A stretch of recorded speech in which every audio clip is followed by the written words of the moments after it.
अस्सलाम वालेकुम सामाइन, हमारे चैनल खजस्तगामी उर्दू की जानिब से ई लर्निंग टीचिंग में आपका खैर मकदम है। जमात सुवम मज़मून रियाजी। तो आइए देखते हैं। अदद हज़ार का तारुफ। हम इक्काई को ज़ाहिर करने के लिए खुली मोतियाँ या किसी अलामत का इस्तेमाल करते हैं। यहाँ पर एक खुली मोती एक इक्काई को ज़ाहिर करती है। इसी तरह दहाई को ज़ाहिर करने के लिए हमने मुसल्लस की शक्ल या तिकोनी शक्ल की एक अलामत का इस्तेमाल किया है, एक मुसल्लस एक दहाई।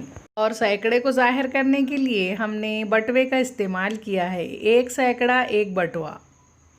प्यारे बच्चों, अब स्क्रीन पर देखिए और गौर करिए। 9 बटवे यानी 9 सैकड़ा। दहाई को ज़ाहिर करने के लिए हमने मुसल्लस की अलामत इस्तेमाल की है, 9 मुसल्लस यानी 9 दहाई। इसी तरह 9 खुली मोतियाँ 9 इक्काई। प्यारे बच्चों, इस तरह हमारा अदद 999 यहाँ तैयार हो चुका है। अब हम इसमें एक जमा करेंगे। यहाँ पर देखिए स्क्रीन पर 999 जमा 1।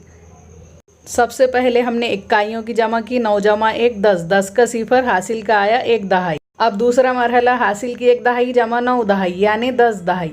10 दहाई का सिफर फिर हासिल का आया 1 सैकड़ा, तो हम सैकड़े में हासिल का 1 लिखेंगे। अब हम सैकड़ों की जमा करेंगे। हासिल का 1 सैकड़ा जमा 9 सैकड़ा हो गए 10 सैकड़ा। 10 सैकड़े का सिफर हासिल का आया 1। इस तरह हमारा अदद 1000 तैयार हो गया है। यहाँ तस्वीर के ज़रिए दिखाया गया है 10 सैकड़े के बटवे। 10 सैकड़े यानी 10 100 मिलकर बनता है 1000। 10 यानी 1000। अरे बच्चों, हमें उम्मीद है कि आप अच्छी तरह समझ गए होंगे। अरे बच्चों, स्क्रीन पर देखिए फूल की एक पंखड़ी में लाल 10 टिपके हैं जो 1 दहाई है। दहाई को ज़ाहिर करने के लिए मुसल्लस की शक्ल ली थी। 2 पंखड़ियाँ हो गई यानी 2 दहाई। 3 पंखड़ियाँ यानी 3 दहाई। बताओ 4 मुसल्लस नुमा पंखड़ियों की कितनी दहाई? 4 दहाई। 5 मुसल्लस नुमा पंखड़ियाँ यानी 5 दहाई। इस तरह 6 मुसल्लस की 6 दहाई। 7 मुसल्लस की 7 दहाई। इस तरह 8 मुसल्लस की 8 दहाई और 9 मुसल्लस यानी 9 दहाई।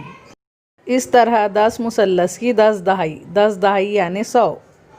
100 यानी 1 सैकड़ा। 1 फूल यानी 1 सैकड़ा। 1 फूल के 100। इस तरह 10 फूल के 10 100 यानी 1000। 100 यानी सैकड़ा, सैकड़ा यानी 100। 100 यानी 10 सैकड़े।